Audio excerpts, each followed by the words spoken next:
Welcome to Heidi's Prep Kitchen. Today, I thought I'd do a video because we have no water. If you're on 20 Mile Water District, they have a main break in the line and they're still looking for it. And it's been 2 days with no running water, as there is about 100 other people, I believe. Initially, when the water went off, we had 20 gallons that are saved, which you should always have some water. I don't have as much water as some because I live next to a lake, so I have all the free gunky water, as you can see, as I want. So initially I just grabbed my get home bag and put my Sawyer on just for, quick drinking water to get me going. And then we pulled out the water filter that I had made. I emptied it out so I could show this to you. So under here is a washer and a nut. And that just screws off. You can buy they're just called replacement candles. There's different manufacturers. They sell big, fat, short ones, which is actually pretty nice because I found that the more water weight that you have on them, the faster they filter. And the fat, short filters are actually a little quicker. So here's the candle. And then it has a rubber washer and a nut. So all I did was drill this out, and then there's a little nub on the end of this bucket, on all buckets usually, and so shave that off before you drill your hole, because you want that hole in the middle as best you can, so that when you put this rubber washer on, it will fit within this ring, and it makes a really nice seal and presentation too. So I'm going to just seal that off.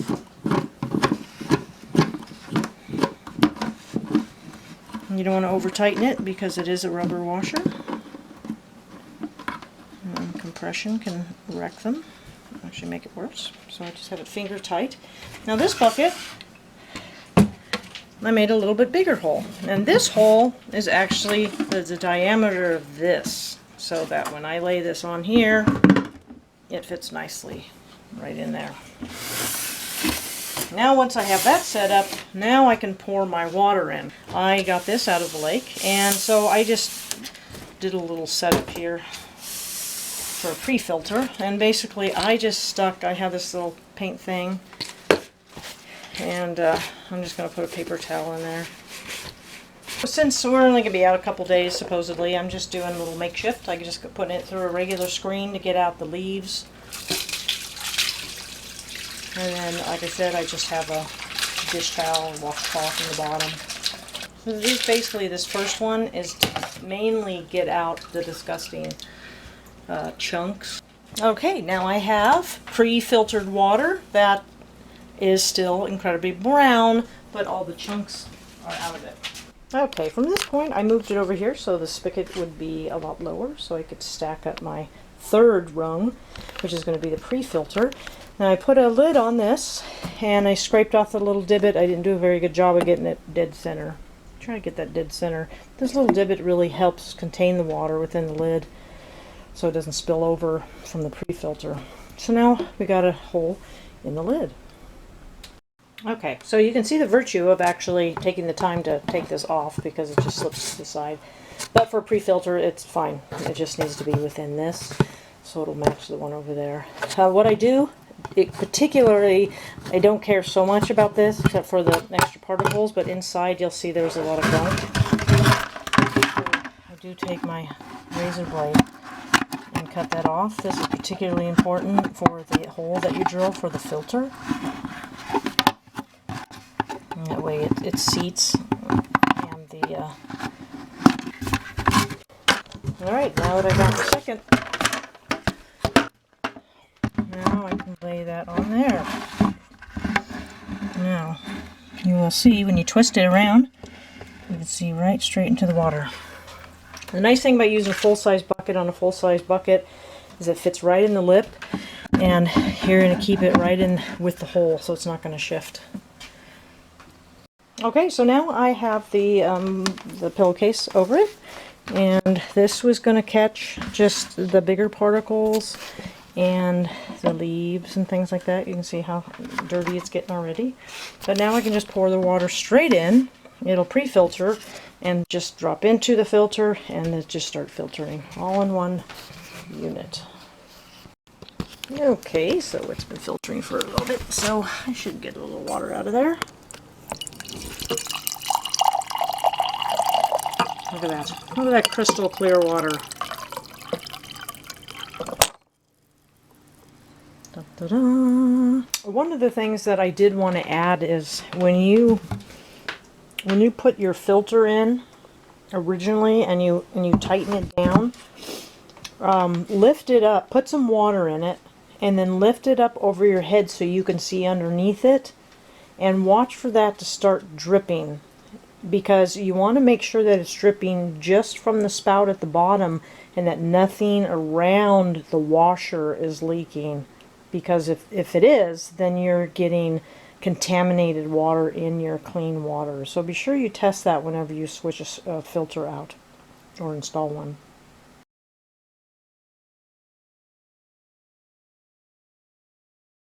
One of the first things, I have already done a video on the DIY wet wipes, and my husband and I have both been bathing with them. They work great.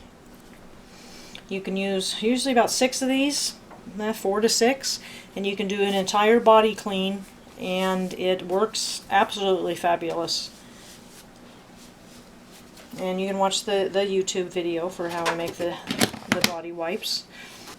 The other thing I use is a dry shampoo, and I make this with half baking soda, half cornstarch, and a few drops of essential oils.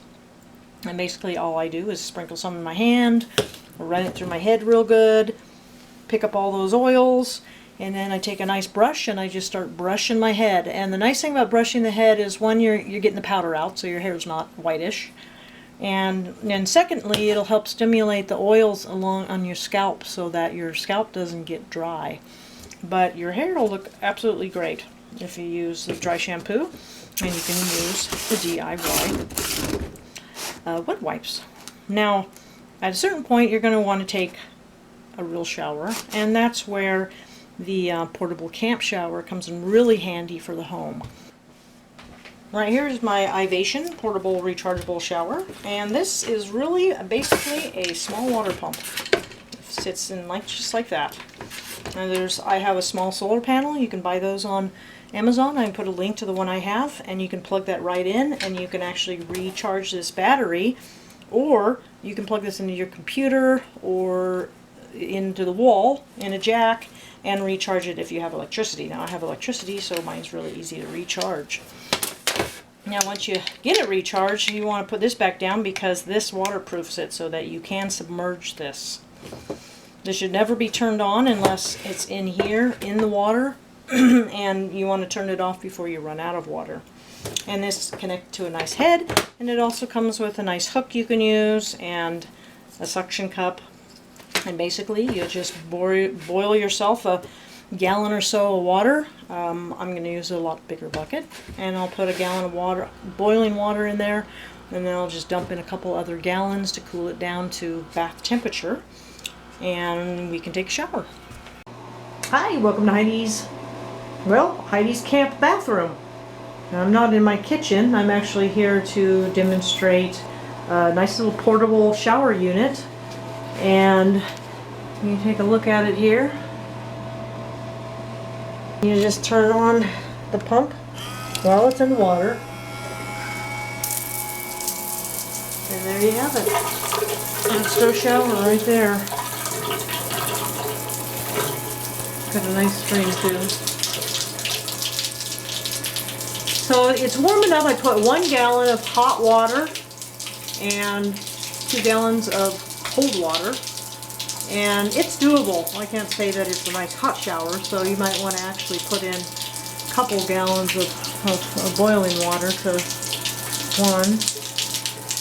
And this thing, of course, pops off, so you can just use it as a handheld. And it also comes with a suction cup, so you could actually stick it to the wall if you wanted to. I'm going to go ahead and shut it off. That's probably a good time to shut it off anyway. That's another way that you can function when you don't have any running water and you want to take a good shower. There you have it.